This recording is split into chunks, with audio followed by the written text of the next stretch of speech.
Okay, magandang oras mga ka-tricks.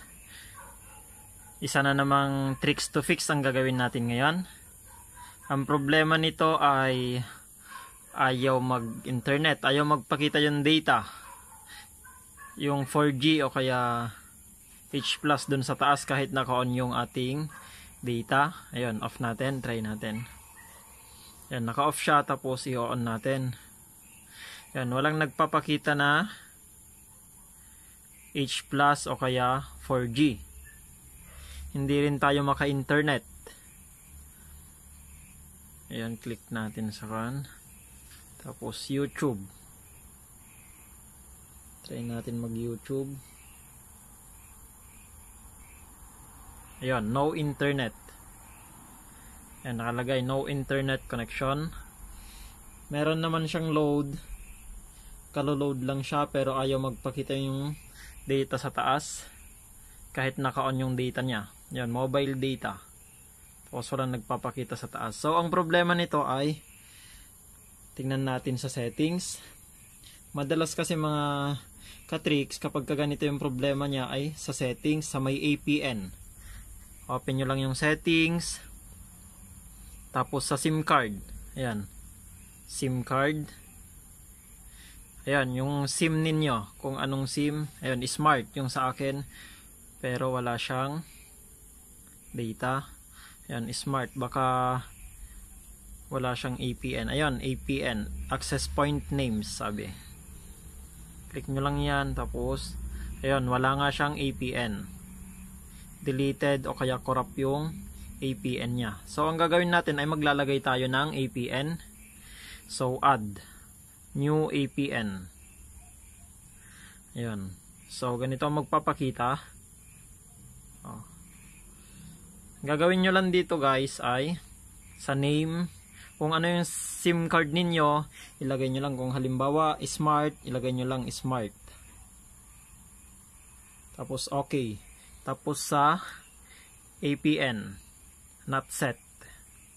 Ayan. Click nyo lang yan. Tapos ilagay nyo internet. Tapos okay. Tapos sa baba more. Yun lang, yung dalawang nasa taas lang, yung name at APN. Yun, smart saka internet. Tapos yun, sa baba, click nyo yung more. Tapos save. Ayan. Ayan, nagkaroon na siya ng, nag-check na siya tapos meron ng 4G. Yan, nagpakita na yung 4G. Pero eto, kapag hindi siya naka-check, yan, automatic kasi yan na mag-check.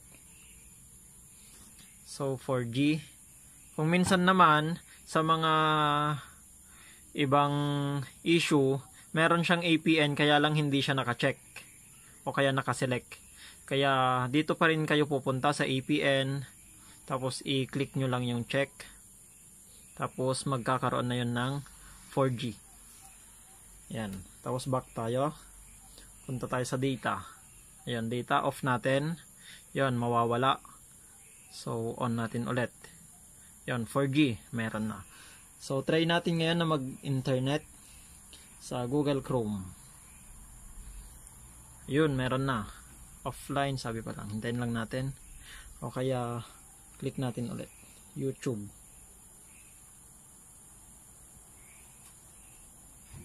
Yan. Yun, meron na. So, sa YouTube,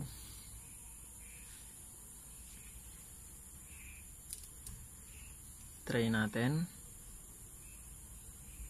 Yan, mahina lang kasing signal dito kaya medyo mabagal. Pero ayan, nagko-connect na siya.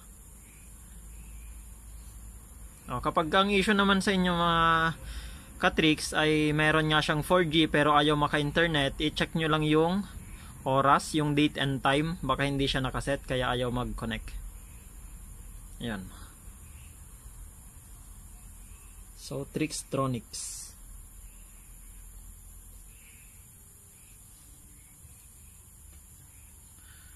Ayan. Sa Trickstronics, subscribe naman kayo.